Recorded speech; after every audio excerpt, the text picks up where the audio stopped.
Hello అందరికీ praise the lord. ఎలా ఉన్నారు? హ్యాపీ అండ్ హెల్తీగా ఉన్నారా? ఎటువంటి విషయాల్లో కూడా దిగులు పెట్టుకోవద్దండి, అతిగా ఆలోచించొద్దు. ప్రతి విషయంలో కూడా మనము దేని మీద ఎక్కువ దృష్టి పెడుతున్నామని అనేది మనల్ని ఒకళ్ళు గమనిస్తూనే ఉంటారు, దేవుడు.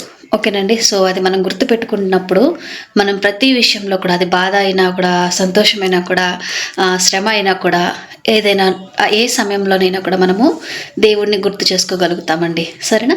సో దేవుడు చూడట్లేదు అని ఎవరు కూడా అనుకోవద్దు.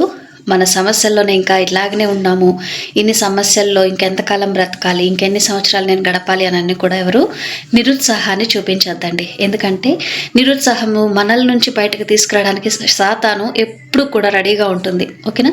సో మన నుంచి ఒక మంచి దేవుడికి ఇష్టమైనటువంటి విశ్వాసమే బయటకు రావాలండి. ఓకేనా? అది చాలా కష్టమైన పని, కానీ మనము అలవాటు చేసుకుంటే మాత్రము మనకు అసాధ్యం కూడా ఏది ఉండదండి. ఓకేనా? శ్రమలలో సంతోషంగా ఉండడం ఓన్లీ విశ్వాసంగా ఉన్నప్పుడే సాధ్యమవుతుంది. సరేనా? ఇవాళ రోజు మనము బైబిల్ నుంచి కొన్ని వర్షాలు చదువుకుందాము. ఏకీభవించండి. మార్కు సువార్త 14వ అధ్యాయము 16వ వచనం నుంచి అండి. శిష్యులు వెళ్ళి పట్టణంలోనికి వచ్చి ఆయన వారితో చెప్పినట్టు కనుగొని పస్కాను సిద్ధపరచిరి. సాయంకాలం అయినప్పుడు ఆయన తన 12 మంది శిష్యులతో కూడా వచ్చెను. వారు కూర్చుండి భోజనము చేయుచుండగా, యేసు మీలో ఒకడు, అనగా నాతో భుజించుచున్నవాడు నన్ను అప్పగించునని నిశ్చయముగా మీతో చెప్పుచున్నానని వారితో చెప్పగా, వారు దుఃఖపడి నేనా అని ఒక్కని తరువాత ఒకడు ఆయన నడుగసాగిరి. అందుకాయన 12 మందిలో ఒకడే, అనగా నాతో కూడా పాత్రలో చెయ్యి ముంచువాడే. నిజముగా మనుష్య కుమారుడు ఆయనను గూర్చి వ్రాయబడినట్టు పోచున్నాడు. అయితే ఎవని చేత మనుష్య కుమారుడు అప్పగింపబడుచున్నాడో ఆ మనుష్యునికి శ్రమ, ఆ మనుష్యుడు పుట్టి ఉండని ఎడల వానికి మేలనెను. దేవుడి వాక్యం ఇంతటితో దీవించినగాక. ఆమెన్. ఒక చిన్న ప్రేయర్ చేసుకుందాం. ఏకీభవించండి.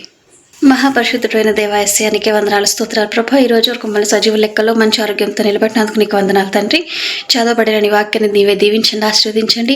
ప్రతి హృదయంలో కూడా నాటి ఫలింపచేయమని ప్రార్థిస్తున్నాం. ఎస్సయ్య, ఎవరి కుటుంబంలో తెచ్చేటువంటి శక్తులు రాజ్యమేలుతూ ప్రభా, దుఃఖం, బాధలు, గొడవలు, కోపాలు తండ్రి ప్రభా, సమాధానం లేని స్థితిలో ఉన్నారో ఆ కుటుంబాలకు నీ యజమానిగా నిలబడండి. ఎస్సయ్య, నీ సమాధానాన్ని సమృద్ధిగా దయచేయండి.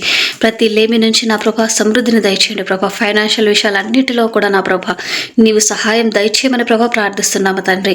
ఎవరు ఏ అవసరం కోసం ఎదురు చూస్తున్నారో, ఏ భారంతో నిలిచి ఉన్నారో తండ్రి ప్రభా, వారందరికీ నీవు తోడుగా నిలబడమని ప్రభా ప్రార్థిస్తున్నాం. ఎస్సయ్య, అప్పుల సమస్యలో ఉన్న వారి మీరు నీ యొక్క హస్తాన్ని ఉంచండి, దీవించండి, ఆశీర్వదించండి ప్రభా.